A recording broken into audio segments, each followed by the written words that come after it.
Ibu mau satu orang? Apa yang kalian bayangkan tentang judul sistem reproduksi manusia? Saya Bu. Silakan Maya. Organ reproduksi pada manusia itu yang saling bekerja sama. Betul. Ibu terima semua jawaban kalian karena Ibu tahu Ibu belum mengajarkan tentang materi ini. Nah, baik. Seperti yang kita ketahui, asal kita mendengar tentang sistem reproduksi manusia, yang terlintas di pikiran orang-orang yaitu tentang yang negatif, yang sensitif, gitu ya. Padahal ini sangat perlu kita pelajari karena dengan kita mempelajari ini kita tahu bagaimana cara merawatnya, menjaganya, apa yang tidak boleh kita lakukan, apa yang harus kita lakukan. Nah, jadi tujuan Ibu mengajarkan ini kepada kalian, Ibu ingin anak-anak Ibu mengerti dan memahami bagaimana sistem reproduksi pada manusia. Nah, baik anak-anak Ibu sekalian. Nah, ini merupakan sistem reproduksi pada laki-laki. Nah, sistem ini berfungsi untuk menghasilkan sperma dan menyalurkannya ke dalam tubuh si perempuan. Nah, dari gambar ini Ibu ada membuat langsung di mana yang bagian testis, penis, vas deferens, kelenjar koper, epididymis, dan lain-lain. Nah, sebelum berlanjut ke slide selanjutnya, Ibu ingin menanyakan kepada kalian, ada yang tahu tidak di mana tempat penyimpanan sementara sperma pada laki-laki? Di testis atau di epididymis. Nah, dan pintar ya, kalian udah belajar ya di rumah ya? Nah, di sini kita dapat melihat testis ini apa sih? Menghasilkan apa sih? Dia menghasilkan sperma dan hormon testosteron. Begitu juga epididymis, yaitu tempat Penyimpanan sementara sperma. iya, berarti jawaban kalian tadi udah benar.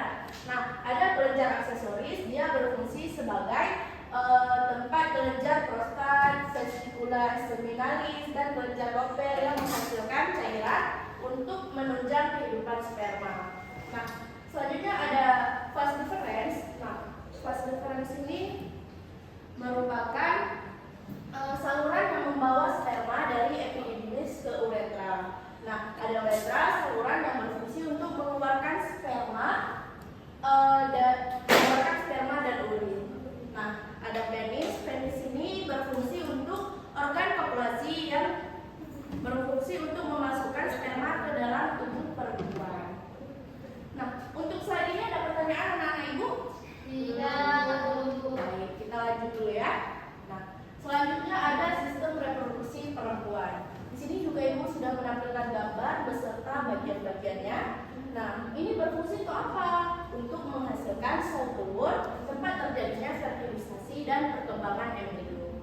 Nah, di sini dapat kita ketahui di mana letak tuba fallopi, di mana letak uterus, vagina, dan ovarium. Nah, karena kebetulan kelas kita ini merupakan perempuan semua, jadi Ibu harap yang untuk bagian sistem reproduksi perempuan kalian simak ya dengan berkarya dengan Malaysia. Oke. Nah, ini adalah organnya dan apa yang dihasilkan dari organ tersebut. Nah, yang pertama ada ovarium. Ovarium ini menghasilkan sel telur dan hormon estrogen dan progesteron. Nah, ada tuba fallopi. Tuba fallopi ini saluran yang menyambungkan ovarium dengan uterus, yaitu tempat terjadinya fertilisasi. Nah, selanjutnya ada uterus. Nah, uterus ini merupakan organ yang berbentuk buah pir yang berfungsi sebagai tempat perkembangannya janin. Ada vagina, yaitu tempat penghubung uterus dengan dunia luar. Ada vulva, tempat bagian luar dari organ reproduksi perempuan. Nah, pada saat ini ada pertanyaan anak Ibu? Baik, jadi slide selanjutnya. Nah, ini adalah hormon yang dihasilkan oleh organ reproduksi laki-laki dan juga organ reproduksi perempuan. Nah, ini dapat anak-anak baca. Nah, sengaja Ibu tidak menaruhkan apa fungsi dari hormon ini di sini, karena Ibu nantinya akan memberikan kalian tugas. Nah, ini adalah hormon yang dihasilkan. Nah, Ibu ingin memberikan kalian tugas untuk pertemuan kedepannya. Ibu ingin kalian mencatat apa saja fungsi dari hormon yang dihasilkan oleh sistem reproduksi laki-laki dan sistem reproduksi perempuan. Dimengerti? Mengerti.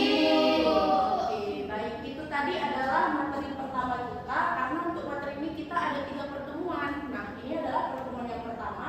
Kita hanya membahas sampai dengan hormon saja. Mungkin di pertemuan ke depan kita akan membahas lebih dalam lagi ya. Nah, baik, itu tadi anak-anak materi kita hari pertama. Pada pertanyaan? Tidak ada, Ibu. Baik. Nah, jadi pertanyaan itu untuk kalian ini. Kenapa sih materi ini sangat penting untuk kita pelajari? Tadi Ibu sudah jelaskan juga ya. Siapa yang ada menyimak pasti bisa menjawab. Supaya kita bisa menjaga diri, Ibu. Ya, benar. Tahu juga yang mana. Ya, benar ya, Dara.